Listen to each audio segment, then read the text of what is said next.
गैर औपचारिक शिक्षा कार्यक्रम डीएसपीएस गुरुकुल द्वारा प्रस्तुत। नीलकंठ वर्णी अथवा स्वामी नारायण का जन्म उत्तर प्रदेश के ब्राह्मण परिवार में हुआ था। नीलकंठ वर्णी अथवा स्वामी नारायण का असली नाम घनश्याम पांडे था। इनका नामकरण इनके माता पिता द्वारा किया गया। 5 वर्ष की आयु से ही इनकी शिक्षा दीक्षा शुरू हो गई। 11 वर्ष की आयु में जनेऊ धारण कर ली। शास्त्र अध्ययन में बचपन से ही गहरी रुचि थी। मात्र 11 साल की उम्र में कई मुख्य शास्त्रों का अध्ययन कर लिया। छोटी सी उम्र में माता पिता का साया उठ गया था।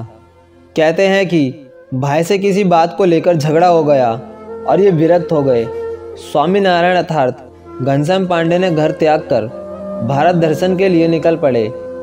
यहीं से नीलकंठ वर्णी की कहानी या फिर नीलकंठ वर्णी की कथा शुरू होती है। आषाढ़ मास की 10वीं तिथि वर्ष 1992 ईस्वी के दिन सूर्योदय घनश्याम पांडे को नीलकंठ वर्णी अथवा स्वामी नारायण बनाने के लिए हुआ।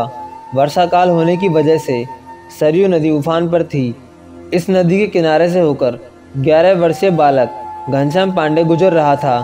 वहाँ पर एक उन्मादी तांत्रिक जिसका नाम कौशिक था की नज़र बालक पर पड़ी। उसने बालक को सरयू नदी की बहती हुई तेज धारा में फेंक दिया।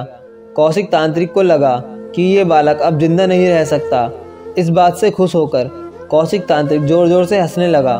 खुशी के मारे वह एक विशाल पेड़ से टकरा गया। वृक्ष उसके ऊपर गिर गया, जिससे उस तांत्रिक ने मौके पर ही प्राण त्याग दिए। घनश्याम पांडे सरयू नदी की धारा में बहते जा रहे थे। उनके इरादे के सामने तेज धारा भी कुछ नहीं थी। 12 कोस की दूरी तय करने के बाद वह बालक सरयू नदी के पार पहुंचा। नदी पार करने के बाद इन्हें अद्भुत अनुभूति और खुशी थी। अलौकिक बंधनों से मुक्त होकर जीवन की यात्रा पूरी करने में उन्हें आनंद आने लगा। इन्होंने अपना नाम बदल लिया। घनश्याम पांडे अब नीलकंठ वर्णी बन गए थे। अपनी ही मस्ती में मदमस्त हाथी की तरह झूमते हुए वो सरयू नदी के किनारे चल रहे थे। आषाढ़ मास की वजह से लगातार बारिश हो रही थी। घनघोर वन में रंग बिरंगे फूलों से गुजर रहे थे और पक्षियों की मनमोहक चहचहाहट उनका स्वागत कर रही थी।